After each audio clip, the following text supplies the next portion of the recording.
2024 लोकसभा का चुनाव नजदीक है और कांग्रेस से निकले हुए नेता अपनी राजनीतिक जमीन खोदने में लगे हुए हैं। इसी तारतम्य में दामोदर यादव, जो कि कांग्रेस से निकले हुए हैं, विधानसभा चुनाव बुरी तरह हार गए थे, वह पिछड़ों के माध्यम से अपनी राजनीतिक जमीन खोज रहे हैं। दामोदर यादव पिछड़ों के बहाने 28 जनवरी से यात्रा निकाल रहे हैं और दामोदर यादव का कहना है कि उनकी 4 प्रमुख मांगे हैं और सरकार यदि उन मांगों को पूरा नहीं करती है तो एक बड़ा आंदोलन भोपाल में देखने को मिलेगा। साथियों का बहुत बहुत स्वागत। नई साल और मकर संक्रांति की आप सबको बहुत सारी शुभकामनाएं। हमारे अमित बंसौड़ जी हैं, हमारे मिशन के साथी रवि कुशवाहा जी हैं और सौरभ यादव जी। हम सब आज आपसे मुखातिब हुए हैं।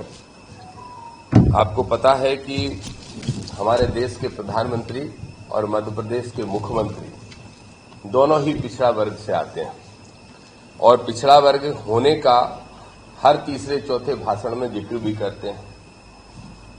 हमारे फ्रंट फॉर ओबीसी ने ये मांग की है माननीय मुख्यमंत्री जी से और माननीय प्रधानमंत्री जी से, और ये मांग मैं आपके माध्यम से भी उन तक पहुंचाना चाहता हूं। मध्य प्रदेश के अंदर जातिगत जनगणना कराई जाना चाहिए, जिस तरीके से बिहार की सरकार ने कराई।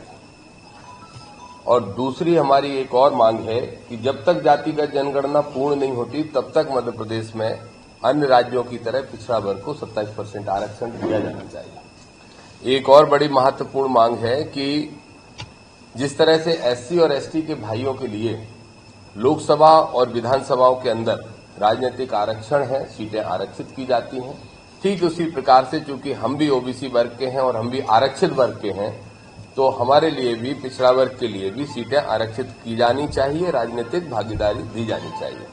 और एक और मांग है कि किसानों का कृषि क्रेडिट कार्ड का जो कर्जा है उस कर्जे को माफ किया जाना चाहिए, क्योंकि जितना हर साल और 2 साल के अंदर मोदी जी की सरकार बड़े बड़े उद्योगपतियों का कर्जा माफ कर देती है, उससे भी कम कर्जा खर्चा आएगा अगर वो किसानों का क्रेडिट कार्ड माफ करेंगे, और इससे अन्नदाता किसान को बहुत राहत मिलेगी। इन 4 मांगों को लेकर पूरे मध्य प्रदेश के अंदर फ्रंट फॉर ओबीसी, जिसको हम ओबीसी फ्रंट भी कहते हैं, उसके तत्वाधान में मध्य प्रदेश के अंदर यात्रा निकाली जा रही है। लगभग पहले और दूसरे चरण में हम 60 विधानसभाओं को कवर करने वाले हैं। ग्वालियर चंबल संभाग में पहला चरण होगा, जो 28 तारीख को दतिया में मां पीताम्बरा की नगरी से शुरू होने जा रहा है, और दूसरा चरण 3 दिन के गैप से फिर शुरू किया जाएगा, जो कि ओरछा से शुरू होकर पूरे बुंदेलखंड में होते हुए और भोपाल तक आएगा। 60 विधानसभाओं में लगभग 100 के लगभग हम सभाएं करने वाले हैं और ओबीसी सम्मेलन करने वाले हैं। और ये यात्रा जो निकलेगी, इस यात्रा का नाम हमने पिछड़ा अधिकार यात्रा दिया है। ये यात्रा भोपाल आएगी और भोपाल में बड़े आंदोलन के रूप में इसका समापन किया जाएगा। दूसरे चरण में जब हम भोपाल पहुंचेंगे, मुझे उम्मीद है कि उसके पहले मध्य प्रदेश की सरकार आपके माध्यम से भी उन तक खबर पहुंच जाए।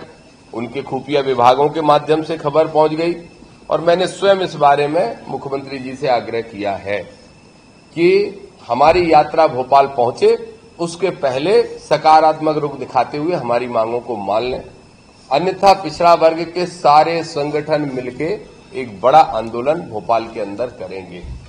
16 फरवरी में हम भोपाल में ये आंदोलन करने जा रहे हैं, और इसकी शुरुआत जो यात्रा की है वो 28 जनवरी से दतिया पीताम्बरा से हम करने जा रहे हैं।